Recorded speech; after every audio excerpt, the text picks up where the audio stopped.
오늘 말씀해 보면은 하나님은 마침내 복을 주시는 하나님이다. 그렇게 되어 있어요. 그래서 하나님께서 우리에게 마침내 복을 주시는데, 그런데 그 과정 속에서는 하나님께서 우리를 높이시기 위해서 낮추시기도 한다. 그렇게 되어 있어요. 낮춘다. 인생에 우리가 낮아지는 순간이 있는데, 그때 생각해야 될 것은 하나님께서 마침내 복 주시기 위해서 우리를 낮추신다. 그런가 하면 시험도 하신다. 이렇게 되어 있어요. 마침내 복 주시기 위해서 시험하신다. 인생을 살아가면서 낮아지는 힘든 순간, 시험을 당하는 어려운 순간에 하나님께서 나에게 마침내 복 주시기 위해서 나를 낮추어 주시니 감사할 수 있는 그런 높은 신앙의 믿음의 경지에 이르는 우리 모두가 되시길 축복합니다. 아멘. 제가 이제 제 친구한테 우리 큰아들이 10월 10일 날 결혼식 한다 그랬더니 친구가 아주 농담을 하더라고요. 그런 말 아냐고. 요즘 자식들이 연애하면 효자다. 그런 말이 있대요. 요즘 자식들이 연애를 안 한다는 거예요. 그 다음에 두 번째, 결혼식까지 하면 그 자식은 애국자다. 그런 말이 있대요. 그 말이 꼭 맞는 건 아니지만, 농담이지만, 그런데 또 이제 그런 생각 해봤어요. 만약에 우리의 자녀가 안중근 의사처럼 산다면 어떨 것인가? 우리의 자녀가 유관순 누나처럼 산다면 어떨까? 그것을 감내할 수 있을까? 우리가 훌륭하다고는 하는데, 안중근 의사를 훌륭하다고 하는데, 유관순 누나를 훌륭하다고 하는데, 내 자녀가 그 젊은 나이에 감옥에서 그렇게 모진 고난 당한다고 한다면 그것을 감내할 수 있을까? 인생에도 여러 가지 시험이 있고 바람이 불고 태풍도 있고 낮아지는 순간도 있는데 우리 예수님께서는 감옥에 갇히셨는데 죽기까지 낮아지셨는데 우리가 어디까지 낮아짐을 생각할 수 있을까? 한번 생각을 해봤어요. 이제 성경에서는 이제 창조자 하나님의 별명이 하나님의 별명 중에 하나가 토기장이에요. 토기장이는 이제 흙을 빚는 거죠. 빵도 밀가루를 잘 빚으면 아주 좋은 빵이 된다고 합니다. 토기장이가 이제 그릇을 빚는데 다양한 그릇을 빚어서 성형을 하는데 우리 인생도 마찬가지죠. 그래서 흙을 채취하기도 하고 물에 반죽하기도 하고 또 때로는 내붙이기도 하고 해서 반죽을 하죠. 우리 인생에 있어서도 그런 과정이 있다라고 한다면 그것을 우리가 좀 잘 견딜 수 있을까? 믿음으로 잘 소화하는 게 굉장히 중요하다 이런 생각을 해봅니다. 제가 시를 한 편 읽을게요. 가장 낮은 곳을 향하여 우리는 간다. 가장 더러운 것들을 쌓아놓고 우리는 간다. 너희는 우리를 천하다 하겠느냐? 너희는 우리를 더럽다 하겠느냐? 우리가 지나간 어느 기슭에 몰래 손을 씻는 사람들아, 언제나 당신들보다 낮은 곳을 택하여 우리는 흐른다. 이 시는 제목이 강이라고 하는 시예요. 강물이 흐르는 것을 이제 표현한 건데 어떻게 보면 예수님의 사랑의 손길도 마찬가지죠. 예수님을 간단하게 표현하면 본인이 인자가 온 것은 섬김을 받으려 함이 아니라 도리어 섬기려 하고 자기 몸을 많은 사람을 위해 대속물로 주기 위해서 왔다. 우리 마음 속에는 으뜸이고 싶은 마음이 있잖아요. 칭찬받고 싶고 높아지고 싶고. 그런데 예수님은 멸시천대 받기 위해서 오신 거죠. 강물이 낮은 곳으로 흐르듯이 예수님의 사랑, 예수님의 그 사랑의 피가 낮은 우리를 향해 흘러서 우리를 사랑하시고 우리를 살리시고 소망 있게 하시고 승리할 수 있게 하신 거죠. 오늘 이제 성경 말씀에 보면은 하나님께서 복을 주시면 사람들이 생각하기를 하나님의 은혜를 잊어버린다. 그리고 첫째, 교만하게 된다 그랬어요. 교만하게 된다. 우리 생각이 그런 게 있잖아요. 으뜸이 되고 싶은, 꼴찌가 되고 싶은 마음이 없죠. 그런데 하나님께서 은혜를 주시고 높여주시면 그 하나님의 은혜를 잊어버리게 된다는 거예요. 내가 참 IQ가 좋구나. 내가 똑똑하구나. 오해하게 된다는 것이죠. 또 번성하게 되면, 또 풍부하게 되면 내 마음이 교만해진다. 교만. 이제 우리가 인생을 살다 보면 다양한 학생들만 시험을 치는 게 아니죠. 취직 시험도 보고 또 그 시험의 결과를 기다리는 것 쉽지 않죠. 한 해 금년에는 합격하면 좋겠는데 합격하지 못하는 결과를 맞이하기도 하고 그런 시험의 결과를 기다리는 학생도 그게 어떻게 보면 인생의 시험이에요. 또 요즘에 또 좋은 직장에 들어갔는데 또 승진 시험, 그것도 시험이죠. 심지어는 승진 시험에 후배는 합격하고 내가 떨어지면 그거 참 시험이죠.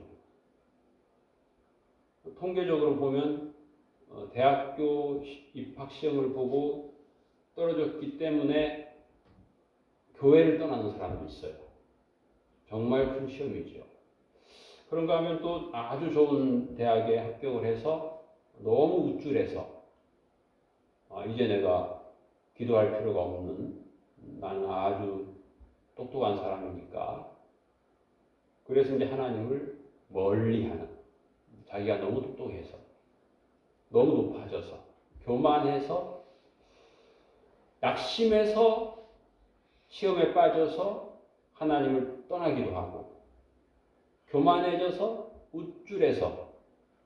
우쭐하다 보니까 할 일이 너무 많고, 그래서 또 하나님을 멀리하는 경우도 있어요. 어떤 게 시험인가? 우리가 일반적으로는 힘든 일이 시험이죠. 내 뜻대로 안 되는 게 시험이에요. 그러나 힘든 상황은 상황이 회복이 되는 거죠. 근심하고 낙심했는데 그 어려운 문제가 해결이 되면 회복이 된 거예요. 그런데 교만해진 사람, 아주 큰 성공을 경험했다라든가 남들에게 큰 칭찬을 받았다라든가, 우리나라 역사를 보면 대통령이 되기 전에는 괜찮았는데 대통령이 되고 나면 교만해지는 경우가 참 많잖아요. 그게 꼭 대통령만 그런 게 아니죠. 누구라도 그 높은 자리에 가면 교만해질 수밖에 없는. 그래서 이제 성경을 보더라도 사울 왕도 젊었을 때 얼마나 겸손했어요. 그런데 왕위에 오래 있다 보니까 그 교만을 누구도 가르칠 수가 없는 거예요. 어려움을 만나서 하나님께 원망하는 마음이 생기기도 해요. 그럴 때 또 기도해야 되겠죠. 시험에 들지 말게 하옵소서. 그런데 또 반대로 너무 우쭐해진 마음, 교만해진 마음. 이제 나는 하나님께 머리 숙여 기도하지 않아도 내가 될 정도로 사람들이 나를 칭찬한다고 할 때 우쭐해진 상황. 그건 어떻게 보면 더 큰 시험일 수 있는 것 같아요. 조금 내 뜻대로 안 되는 시험보다 오히려 내 뜻대로 된 사람의 그 교만함. 요즘 같은 경우는 이제 특히 자녀들이 공부를 많이 해가지고 심지어 뭐 중학생만 돼도 부모님한테 무식하다고 그러는데 중학생이 막 책을 너무 많이 읽어가지고 얼마나 지식이 많은지 부모님 무식하다고 이런 것도 못하냐고 그 부모가 그렇게 자녀를 자라게 하기 위해서 얼마나 큰 사랑과 희생, 수고, 헌신이 있었는데 그걸 모르는 거죠. 이제 중학생이 뭘 안다고 우쭐해져가지고 교만해져가지고 부모를 무식하다고 하고 자기가 얼마나 똑똑한 척을 하고 부모님의 사랑을 잊어버린 것. 또 마찬가지죠. 오늘 성경 말씀에 보면 하나님의 은혜를 잊어버린다는 거예요. 하나님의 은혜를 잊어버린다는 거예요. 그리고 자기의 능력, 내 손, 내 땀, 내 힘으로 이 모든 것을 얻었다고 생각을 한다는 거예요. 시험이라고 하는 것은 물론 뭐 학생이 시험을 치는 것도 시험이지만 어려운 환경도 시험이지만 야고보서 1장 14절에 보면 시험을 받는 것은 자기 욕심 때문이다 이렇게 되어 있어요. 결국 우리가 어려움을 만나서 낙심하기도 하고 또 일이 잘 돼서 또 교만하기도 하고 우리 마음속에 높아지려는 마음이 있죠. 높아지려는 마음. 높아진 마음. 교만해진 마음. 전주에 한일장신대학이라고 하는 학교가 있는데요. 100년 전에 독일에서 온 셰핑이라고 하는 여자 선교사가 세운 대학, 그 당시에는 이일 성경학교라고 조그만하게 세웠는 지금은 이제 준종합대학이 됐어요. 그 학교는 이제 학교 목표, 교육 목표가 있는데 그게 간단해요. 성공이 아니라 섬김입니다. 우리가 공부하는 이유가 성공하기 위해서 공부하잖아요. 그리고 뭐 부모들이 자녀들한테 야 공부해서 남 주냐, 너 잘 먹고 잘 살라고 공부하는 건데 뭐 열심히 해라 그런 거 하는데 요즘에는 그게 좀 바뀔 필요가 있다는 거죠. 나 잘 먹고 나 잘 살기 위해서 그 인생 목표로만 해서 계속 그렇게 부모들이 자녀를 키우는 게 잘 키우는 건가? 예수님 말씀처럼 섬기기 위해서 왔다 예수님. 그러므로 우리도 섬기기 위해서 배운다. 섬기기 위해서. 목표가 성공이 아니고 섬김이 된다면, 이 선교사가 전주에 학교를 세우고 전라도 광주에 학교를 세워서 이분이 돌아가셨을 때 사람들이 그랬다고 그래요. 병자들의 엄마였다. 병자들의 엄마. 많이 돌본 것이죠. 병자들을 많이 돌보고 그래서 최초로 광주 시민장이라고 하는 것을 치웠다고 해요.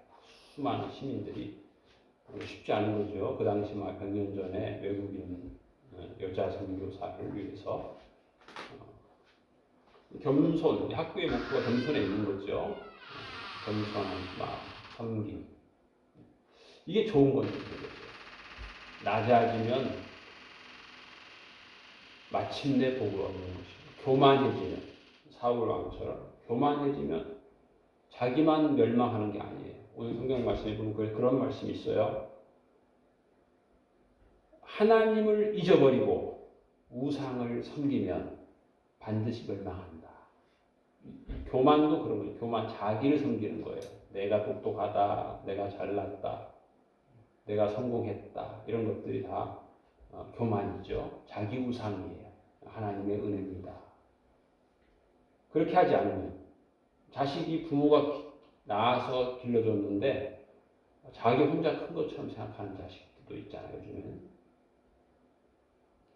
그래서 성경 말씀에 하나님의 은혜를 잊어버리고 다른 신을 섬기면, 거기에 절하면, 우상 섬기면 너희가 반드시 멸망할 것이다, 이렇게 말씀하고 있어요.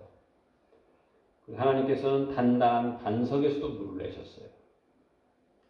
조상들이 알지 못하던 만나를 광야에서 먹게 하셨고, 이것은 다 낮춤의 시간, 낮추시고 시험하사 마침내 복을 주려 하십니다. 마침내 복을 주려고. 그래서 우리가 인생 살면서 조금 어려운 일이 있을 때 하나님께서 마침내 복을 주시려고 낮아지는 시간을 주시는구나. 상 주시려고. 우리가 오늘 교동문 했죠. 상 주시는 분, 하나님 상 주시려고 우리를 이렇게 토기장에 반죽을 하시는 거예요. 너무 풍부해지면 교만해지고 내 능력을 높이고 하나님의 은혜를 낮추고 하나님을 잊어버린다는 거예요. 하나님께서 우리에게 은혜를 주시는 것은 언약을 이루십니다. 또 그랬어요. 오늘 말씀에 언약을 이루신다. 약속하신 하나님 언약을 이루시는 거예요. 우리 하나님의 말씀 소리가 적게 들리면, 교만해지면 적게 들리는 거죠. 멀리하게 되고, 겸손해지면, 잠언 8장 14절에 보면 누구든지 내게 들으며 날마다 내 문 곁에서 기다리며 문설주 옆에서 기다리는 자는 복이 있나니 그랬어요. 겸손하고 가까이 하여 하나님 말씀을 듣는 자가 복이 있다 그랬습니다. 우리가 이 한 주간 살아갈 때 하나님께서 우리를 때로 낮추실 때가 있을 때 겸손의 복을 주신다, 이렇게 이해하면 좋겠어요. 어려움이 있을 때 생각하건대 현재의 고난은 장차 우리에게 나타날 영광과 비교할 수 없도다. 이 모든 일에 우리를 사랑하시는 이로 말미암아 우리가 넉넉히 이기느니라. 높음이나 깊음이나 다른 어떤 피조물이라도 우리를 우리 주 그리스도 예수 안에 있는 하나님의 사랑에서 끊을 수 없으리라. 이 한 주간 살아갈 때 때로 우리가 원치 않는 상황이 펼쳐진다 할지라도 마침내 복 주시기 위해서, 우리에게 상 주시기 위해서 하나님께서 우리를 낮추시기도 하시고 시험하시기도 하시고, 토기장인 하나님께서 우리를 잘 빚어주실 때 할렐루야 찬송하며 하나님께 영광 돌리는 우리 모두가 되시기를 축복합니다. 하나님 아버지 감사합니다. 주님께서 이스라엘 백성을 인도하실 때 때로는 광야길로도 인도하시고 광야길을 걷게 하시고 시험하사 마음이 어떠한지, 하나님의 말씀을 지키는지 지키지 않는지 살피시고 하나님의 입에서 나오는 모든 말씀으로 사는 줄을 알게 하려 하심이라 말씀하셨습니다. 우리의 인생길에서 하나님께서 낮추실 때, 시험하실 때 마침내 복 주시기 위해서 우리를 훈련하시는 하나님의 사랑의 손길을 저희들이 보게 하여 주옵시고, 하나님의 은혜를 기억하고 감사하고 찬양하며 가까이 하여 하나님의 말씀을 즐거이 듣는 복된 자들이 다 되게 하여 주옵소서. 마침내 큰 행복과 감사를 누리는 저희 모두가 되게 하실 주님을 찬양하오며 감사드리며 예수님 이름으로 기도하옵나이다. 아멘.